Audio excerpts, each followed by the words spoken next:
After listening to Roberto in the morning, I should say that this affirmation in the title actually refers only to the historical part.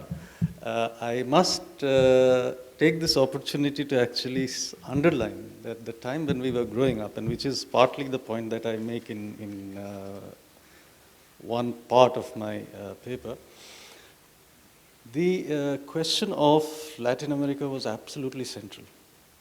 If one moves out of the state-oriented or nation-state-oriented forums, whether it was the question of radical political movements since the Cuban Revolution onwards, Che Guevara, this, that, and so on and so forth, but even in the intellectual debates of the 60s and 70s, the parts of which you'll find resonance in my presentation also, and the dependency, the structuralists in the UNCTAD and so on, in ECLA and so on. So that was absolutely central. Anyway, I just, since this is a long paper, I'll actually try and just summarize some of the points I'm making, and towards the end read out one section of the paper. As you can see, the question that I'm dealing with here is the question of capital. But I do want to underline that the question of the last frontier here is not about capital. As I hope to underline in or explain in the course of my presentation, I think much of what we understand and how we understand capital today has to do with our enchantment of Western theory, Western political economic theory. So in that sense, the last frontier is the frontier of Western thought, in a way. And to be able to appreciate the question of capital, to understand the question of capital differently, which I think is possible only if, like on a number of things, at least on two crucial things, we liberate ourselves from the hegemony and the enchantment of Western thought. One is the question of nation-state, and the other is the question of capital. In this presentation, of course, I'll only focus on the question of capital. Now, the reason I'm actually making this point is also because the way in which capital has been theorized, not only in classical Marxist or economic, bourgeois economic terms, but also even in many contemporary Western philosophical discourses, from Slavoj Žižek to Alain Badiou and so on, it is actually remarkable how capital has become almost ontologically part of the human condition. So Slavoj Žižek can say it is easier to imagine the end of humanity than imagine the end of capitalism. Sometimes, of course, you really don't know whether this man is joking or is he serious. But that's Žižek's maneuver. I really don't think that there's actually, I mean, half the time what he's saying as a joke is actually what he wants to say seriously. And this is partly because the ways in which we understand capitalism, I'll argue, has been tied to a certain trajectory of Western thought. Interestingly, and I'll just quickly mention a recent book by an Indian Marxist scholar based in the US, which was hailed by a galaxy of Western Marxist scholars, from Robert Brenner to Zizek to Noam Chomsky to Perry Anderson and so on. This book by this person called Vivek Chibber is actually a full-on critique of the subaltern studies writings on capital and its limits. And the reason it's hailed, of course, is because of this claim. I quote Chibber: "The universalizing categories of Enlightenment thought are perfectly capable of capturing the consequences of capital's universalization and the dynamics of its political agency. Indeed, these categories are essential to their analysis. So in a way, it sort of assuages the white radical guilt and reinstates, in a certain sense, the radicalism of radicals like Zizek and Badiou. Now, the question of Western theory, therefore, and I don't want to sort of go into there's a slightly longish section in the paper. I won't go into it in great detail here. But I just want to make it very clear that my problem with Western theory is not the standard one, which is of Western theory versus indigenous Indian theory or Chinese theory or Asianist theory or Africanist theory and so on. I think this term itself is something which needs to be unpacked. And that's why when I use the term here, I say it is our genuflecting to Western theory, which is the problem rather than the theory itself. Because as we now know, a large part of that history which was, as the light of the Enlightenment fell on the world, like every other light, it creates areas of darkness also. It throws its shadow on areas which were previously, who actually do not partake of that metaphor of the dark Middle Ages. And in fact, as a scholar recently mentioned, in their historic awakening at the end of the Middle Ages, that ushered in the Renaissance, Reformation, Scientific Revolution, and Enlightenment, Europeans borrowed and augmented a vast array of ideas, institutions, and practices, particularly from the Islamic, but also from the Indian and Chinese civilization. And if we actually look at the history of how this happened, so for example, he mentions, Peter O'Brien mentions the capture of Toledo by the Crusaders in 1085, ironically proved to be one of the most significant moments in the exposure of the Catholic. This is the writings of medieval Catholics that he's exploring. Most significant moments in their exposure to the superior Islamic intellect. Al-Mamun had compiled there one of the finest libraries in the medieval world. And when the victors, that is the Crusaders, found its treasures, they encountered hundreds of books and treatises of which they had neither knowledge nor understanding.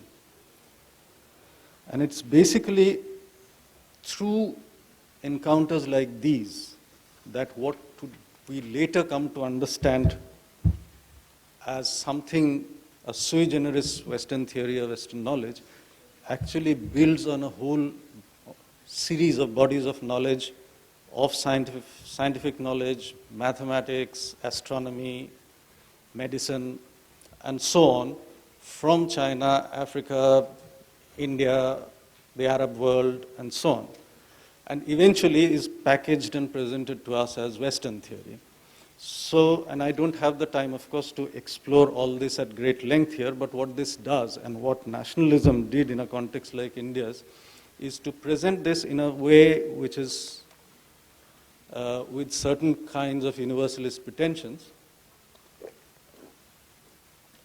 to the extent that nationalists in India, for example, for a long time spent a huge amount of time and energy in simply explaining how they too had a Machiavelli 1100 years before Machiavelli. Kautilya wrote the Arthashastra in 2nd century or 3rd century. So you actually have a way in which this frame imposes itself such that even knowledge which actually pre-exists is then retrospectively read as though it were a replay in the reverse of something which has happened centuries later. So it is this kind of genuflection which is actually, I think, my problem here. I am not, therefore, out to reject or disown that heritage, because I think that part of a larger heritage of thought itself. But what I do want to make before I pass on to the actual sections on capital, I do want to underline that there is, in this particular fashion in which this body of theory and knowledge comes before us, a serious problem also in the mode that we call philosophy. For this philosophy is endlessly self-referential, always talking to itself, as though there is no historical context to it, or as if that historical context is always already part of. So you can endlessly talk about a Plato or an Aristotle or a Kant or a Hegel, and you can continuously go on regurgitating that without any reference to any world out there, which from the point of view of our own location becomes seriously problematic, especially in the context of something when we're discussing things like capital. Because once we accept that story which has been handed down to us, and then ultimately it is all a question of simply interpreting what Marx really meant or what really is meant by so and so and so and so, etc. The question of obviously making any, of having even the slightest possibility of stepping outside that discourse is simply ruled out. So I actually take my cue here from two Indian political thinkers whom I discuss at some, briefly mentioned here, but I discuss at some length elsewhere. One of them is Emin Roy, who writing in 1939 talks of the historical role of Islam, and observed that this role actually consisted in the opening of the world to experimental science and rationalist philosophy. I quote Roy, "This weapon, invented by the ancient sages of Greece, came to the possession of the founders of modern civilization through the Arab scholars, who not only preserved the precious patrimony, but added to it handsomely. The historical battle begun by the nomads of the Arabian desert under the religious flag of Islam was fought step by step through 1,000 years on fields scattered over 3 continents, to be won finally in Europe under the profane standard of the 18th century Enlightenment and the bourgeois revolution." I'm not going into a greater hermeneutic of this passage. We can, if we have the time, come to it. But interestingly, it is around the same time that another Indian thinker, an Islamist Indian thinker, Muhammad Iqbal, in his lectures, The Reconstruction of Religious Thought in Islam, also underlined the same methodological point which Roy is underlining. In Islam, so according to Iqbal, the birth of Islam is the birth of the inductive intellect. In Islam, prophecy reaches its perfection, discovering the need for its own abolition. This involves the keen perception that life cannot forever be kept in leading strings, that in order to achieve full self-consciousness, man must finally be thrown back on his own resources. There is no God to lead you. The abolition of priesthood and hereditary kinship in Islam, the constant appeal to reason and experience in the Quran, and the emphasis it lays on nature and history as sources of human knowledge are all different aspects of that same finality. The inductive intellect combined with reason and experience constitute for Iqbal the ingredients through which he intended to fashion a new modern rationalist Islam. Both Roy and Iqbal were deeply philosophical minds. What they were dismissing was airy speculation that often took the place of theorizing, which I take to be the more inductive practice of working through the empirical historical, as opposed to philosophizing in a speculative mode. I won't go into details of this, but very clearly this has some implications for the way I want to discuss the question of capital. Now, I will just summarize my argument in the next section, which is basically, which is called Capital and Its Destiny, to remind ourselves contra what we have been also hearing since morning, including, I think, a little bit of what I heard in the previous presentation. At some level, I think we have taken, especially since the onset of what we understand as globalization, taken it for granted that capitalism has established worldwide hegemony. As if I were to refer to these same Western theorists again, Antonio Negri says, so there is no, now there is complete dictatorship of exchange value. There is no place for use value. There is no outside anymore. Likewise, Zizek and others. And what I want to argue is that actually the experience of, what I want to suggest is, if you look at the experience of the debate on capitalism in the non-West, what could be called the Marx 3, 4, 5, etc. of the so-called transition debate which we identify with England, or the Brenner debate that we identify Mark II later. The entire debate of the 60s and 70s, starting from the dependency debate in Latin America, was at pains to underline one single fact, which is, why is capitalism not developing in the way Marx had predicted it would?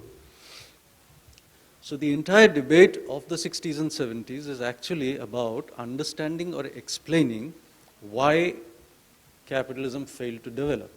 And yet, we have somehow accepted the story that it has developed in some fashion or the other. Whatever was left, globalization has finally eradicated all other possible resistances to it. And now we have the full establishment of capitalism worldwide. So at one level, we also have begun to believe that there is no outside to capital anymore. So I'll for the moment leave out the debate of the 60s, 70s, 80s. I know Mahmood Mamdani wrote on mode of production in Uganda. There were a lot of our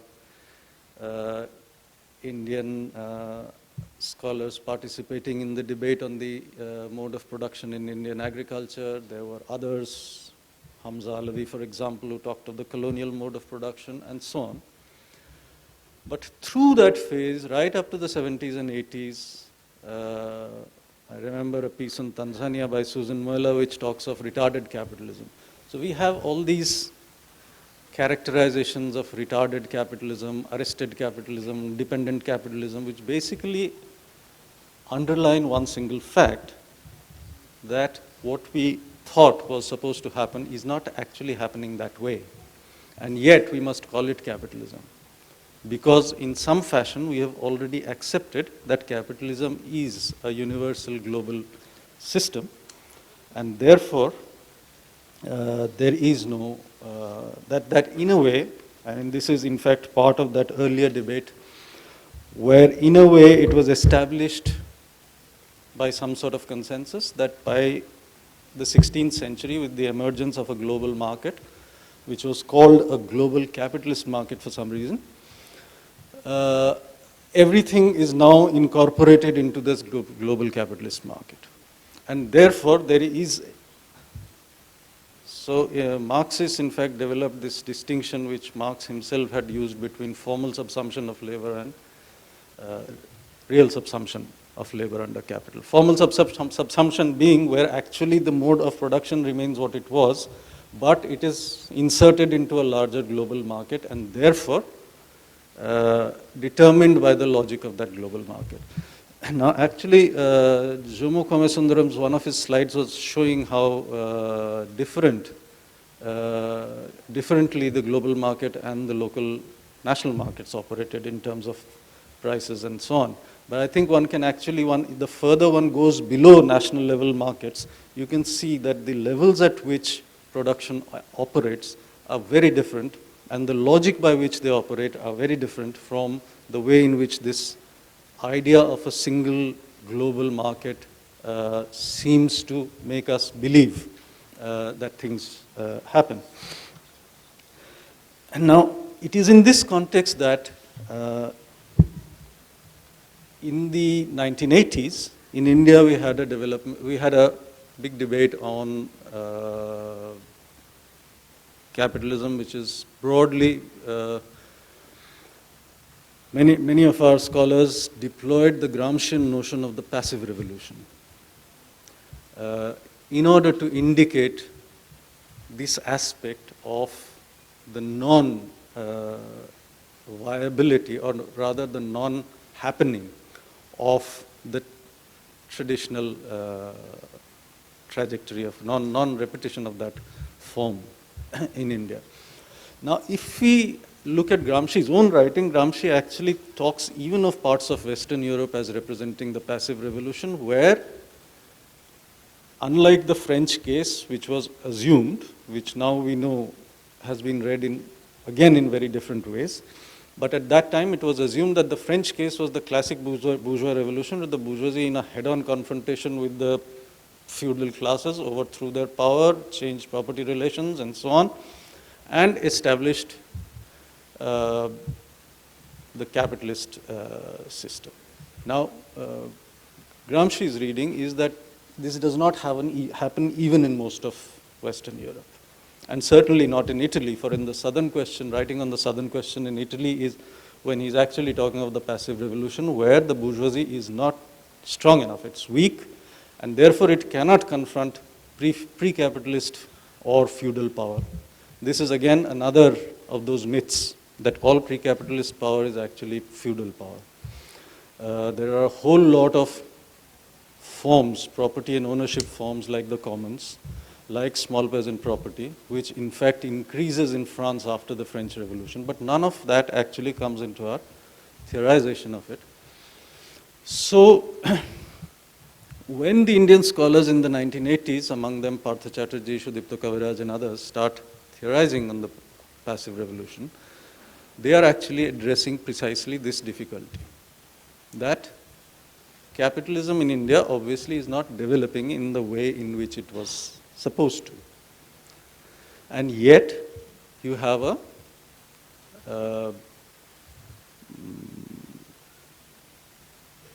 so there is something called capital, and there is something which it was expected to do, but which somehow it is unable to do. And so therefore, the idea of the passive revolution is invoked to explain that lack. Now, I have detailed the argument here, which I am not going to repeat. I just want to quickly go to an early critique of that, which was made in 1988, but which has been elaborated and which has been recently published in 2007 as an important work by a Marxist economist based in Calcutta called Kalyan Sanyal. Now, in 1988, Kalyan Sanyal actually argued against the implicit teleology of the passive revolution idea, and I'm underlining Kalyan Sanyal's work here, reference to him here, because I think he put his finger very early on what seems to me to be the crucial question in some fashion. He argued against the implicit teleology of the passive revolution idea and the historicism inherent in the capital pre-capital distinction that undergirded it.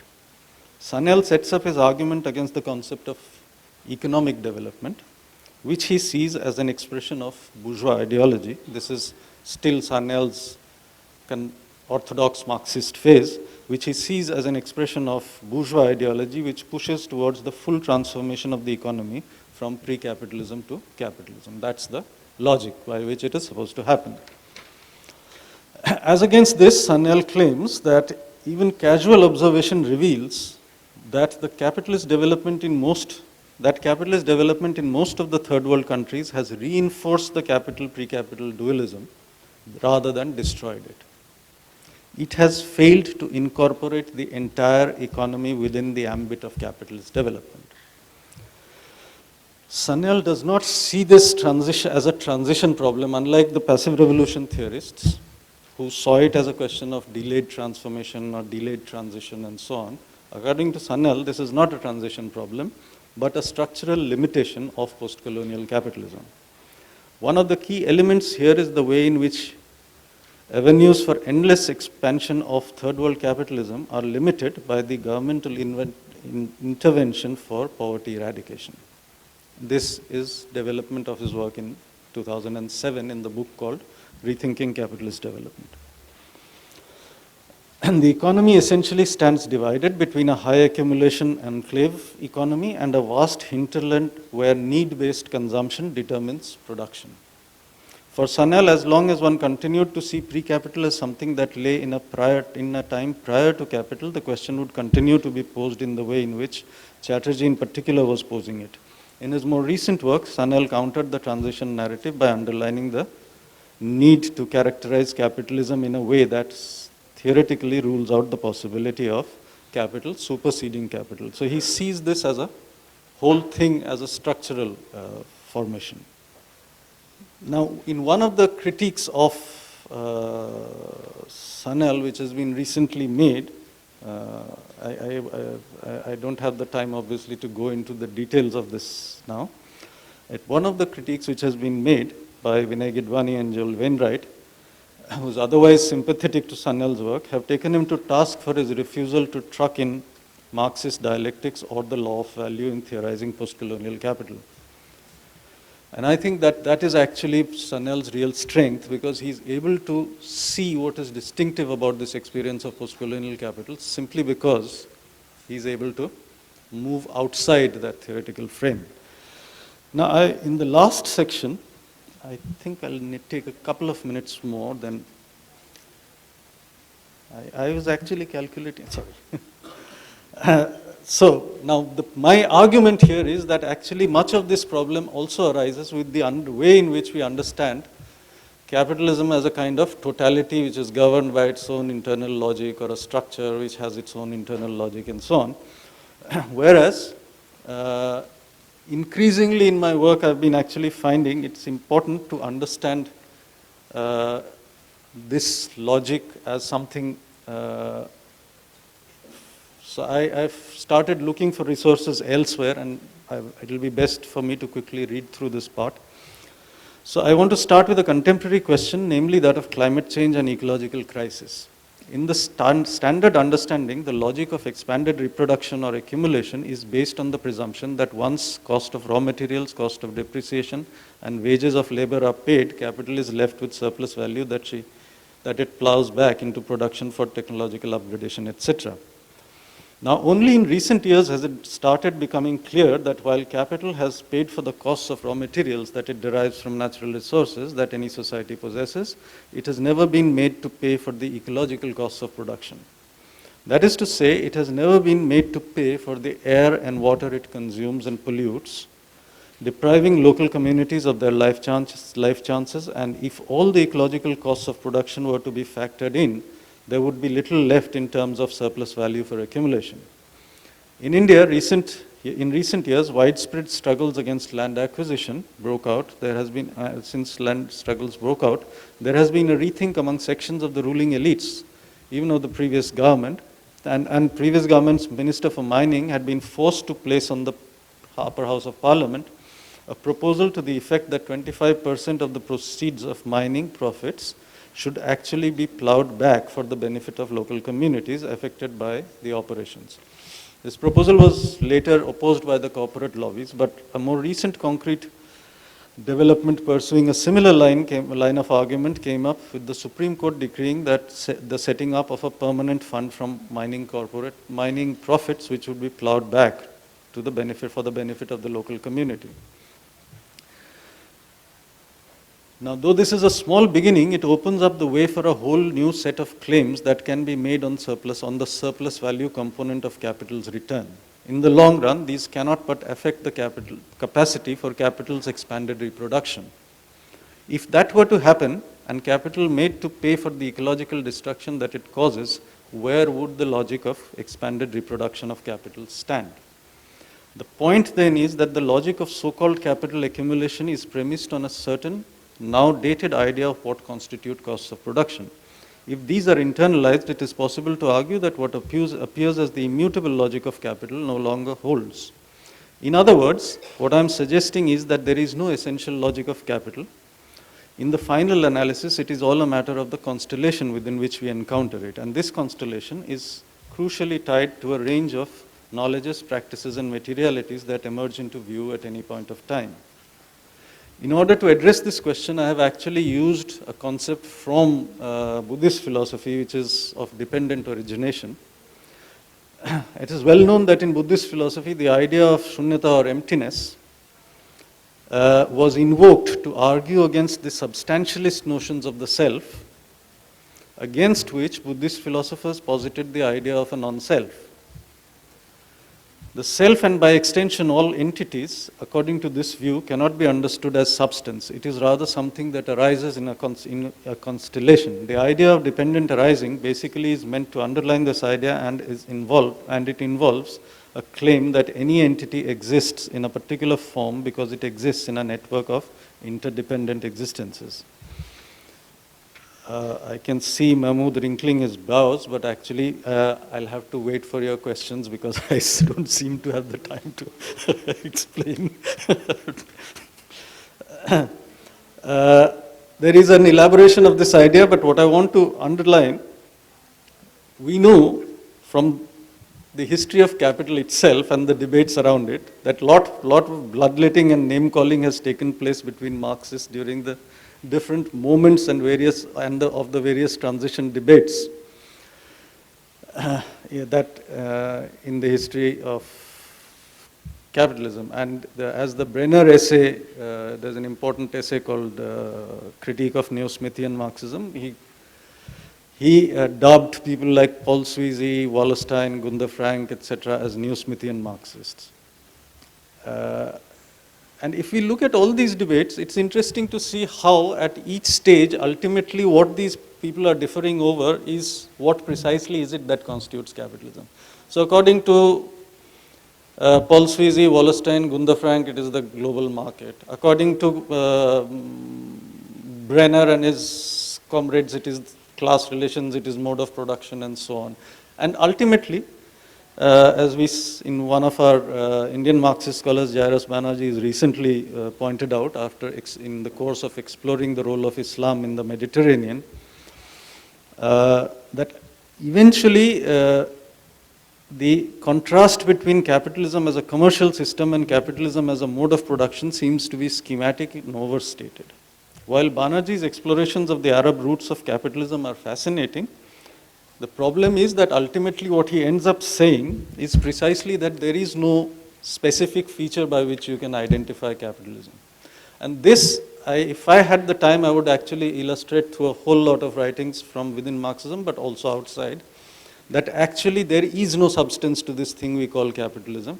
The only thing on which all Marxists had agreed was expanded reproduction, which I have already said seems to be now an accounting problem rather than anything else, if you assume that this was a wrong way of understanding costs of production. In which case, the question of anything substantial called capital and capitalism becomes seriously problematic. I am skipping over the rest of it, just would like to just conclude this part, and I will be happy to take questions for discussion. But the point that I'm trying to make then is that if there is no such thing as capital, if there is no such thing, substantial thing called capital and capitalism with its own internal logic, then what is it that we are reeling under? Really, are we, and this perhaps is the last point with which I want to conclude. It is a problem in a sense of our own making, in the sense that once we understand it to be something which is an overpowering logic which governs us and which can therefore only be rectified by making some big global change and transformation, and unless that happens, everything else is only capitalism in some form or the other, is actually where the problem lies. as I tried to illustrate with the example of the Indian Supreme Court's intervention or the effect of the land reform, of the land acquisition struggles, that once we start accepting these larger questions of liability, which make the entire question of expanded reproduction look completely different, and which have a different moral charge in today's world, so much so that even the most reactionary governments in India are forced to sort of take cognizance of it under the pressure of movements, that this perhaps shows us that there are perhaps other kinds of openings possible.